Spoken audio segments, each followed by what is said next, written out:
నా 10th class non detail బుక్లో 7 stages of man's life అని ఒక లెసన్ ఉండేది. అంటే ఏంటంటే మనిషి జీవితంలో 7 దశలు ఉంటాయి. ఆఖరి దశ ఎలా ఉంటుందంటే ఎవ్వరూ మనల్ని పట్టించుకోరు. మనతో ఎవ్వరికి అవసరం ఉండదు. మనం అంటేనే బోర్ కొడతాం. మనం అంటేనే చిరాకు వస్తుంది.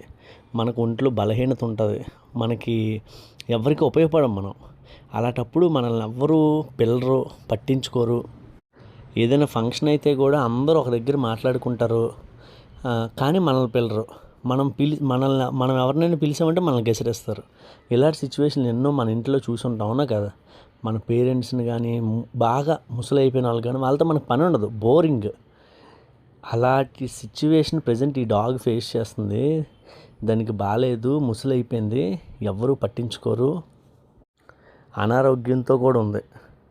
అయితే ఇక్కడ చిన్న చేంజింగ్ ఏంటంటే దానికి నేనున్నాను కాబట్టి ప్రాబ్లం ఏం లేదు. దానికి ఆల్రెడీ మంచి ట్యాబ్లెట్ వేసాను.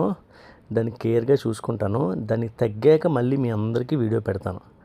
దయచేసి డాగ్స్ ఫీడ్ చేసే వాళ్ళందరూ ఒకటి మాత్రం గుర్తుపెట్టుకోండి.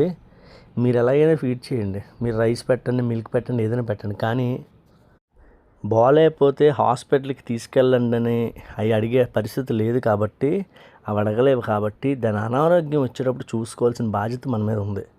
లాస్ట్ స్టేజ్లో ఉంది కదా అని వదిలేయకూడదు. అంటే కొన్నిసార్లు ఎలా ఉంటుందంటే లాస్ట్ స్టేజ్ ఇంక చచ్చిపోతుంది కదా, మనం ఎందుకు పట్టించుకోవాలన్నట్టు ఉండదు. దయచేసి ఉండద్దు అలాగా. వాటికి లాస్ట్ వరకు కూడా మనము ఆ సపోర్ట్ అందించాలి. ఎందుకంటే మన ఇంట్లో వాళ్ళైతే మనం వదిలేం కదా. నిజమైన యానిమల్ లవర్ ఎప్పుడు కూడా సరే ఏ డాగ్ని కానీ, ఏ పెట్ని కానీ, ఏ యానిమల్ని కానీ లాస్ట్ వరకు కూడా వదిలేరు. లాస్ట్ వరకు దాన్ని చెయ్యి పట్టుకొని ఉండడమే యానిమల్ లవర్, నిజమైన యానిమల్ లవర్.